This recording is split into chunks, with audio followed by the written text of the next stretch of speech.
इसकी कमान सौंपने की आवश्यकता है। अब तक 3 चरणों के चुनाव हुए हैं और देश का सबसे बड़ा राज्य उत्तर प्रदेश है, 80 लोकसभा सीट है।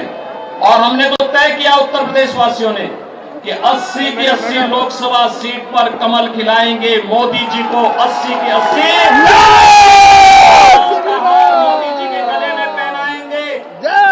और मैं अब तक कह सकता हूं कि कई राज्यों में मुझे जाने का अवसर प्राप्त हुआ, एक ही स्वर गूंज रहा है और वह है फिर एक बार, फिर एक बार, अब की बार, अब की बार 400 पार। तो 400 पार के साथ साथ लोग एक और बात कहते हैं कि 400 पार इसलिए क्योंकि जो राम को लाए हैं,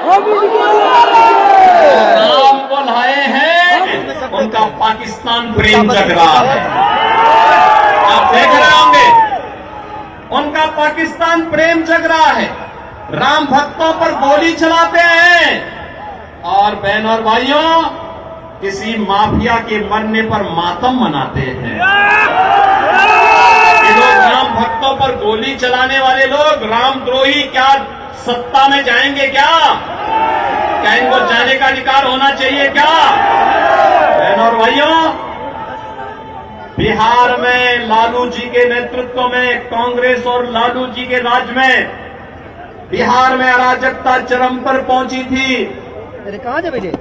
नक्सलवाद और आतंकवाद सिर चढ़ करके बोल रहा था, गुंडागर्दी चरम पर थी। और लालू जी आज भी जब भारत डिजिटल युग में प्रवेश कर चुका है तब भी लालटेन युग में आपको ले जाना चाहते हैं क्या? लालटेन युग में जाना चाहते हैं क्या? लालटेन युग में जाएगा बिहार क्या? अब तो डिजिटल युग में जाना है और हम उस डिजिटल युग में प्रवेश कर चुके हैं। इसलिए नए भारत का नया बिहार बनाना है और आत्मनिर्भर और विकसित भारत की संकल्पना को साकार करना है। और इसी के लिए आज मैं आपके पास बेगूसराय की इस पावन धरा पर आया हूं। महान साहित्यकार रामधारी सिंह दिनकर की पावन धरा है। मां गंगा का आशीर्वाद भी है और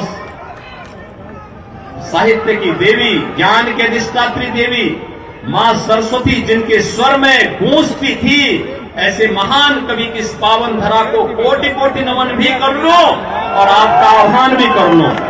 देखो, आपके द्वारा चुना गया प्रतिनिधि, आपका सांसद विकास भी कराया और बिना रुके, बिना डिगे, बिना थके, बिना झुके विकास भी कराया और मूल्य और आदर्शों के साथ आपके लिए लड़ता भी रहा, हर मंच पर लड़ता रहा, कार्य करता रहा।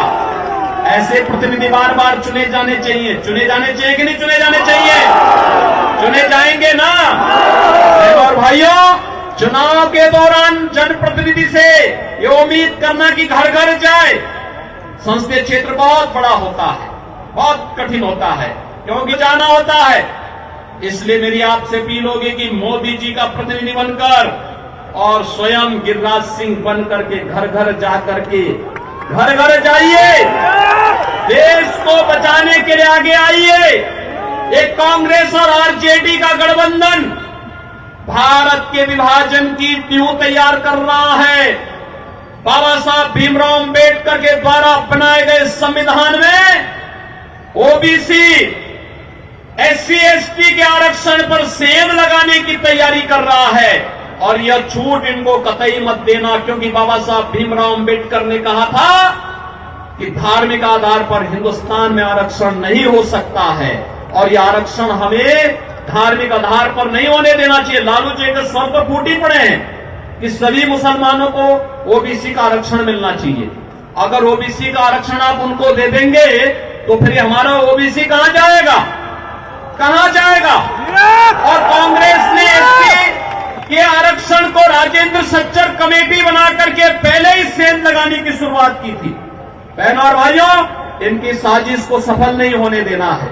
और दूसरा महान पाप कांग्रेस क्या करने जा रही है? कांग्रेस ने अपने मैनिफेस्टो में कहा है कि अगर वह सत्ता में आएगी तो सत्ता में आने पे अल्पसंख्यकों की रुचि के अनुसार उनको खान पान की स्वतंत्रता देगी।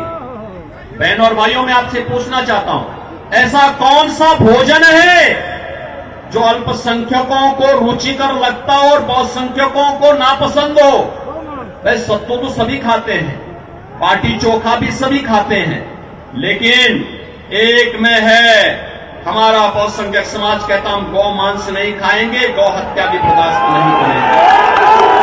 क्या आप इसको स्वीकार करेंगे? क्या कांग्रेस की इस मंशा को, क्या आरजेडी की मंशा स्वीकार होगी? बहन और भाइयों, नहीं होगी। तो इस पाप के लिए इनको माफ भी मत करना, इनको माफ भी नहीं करना।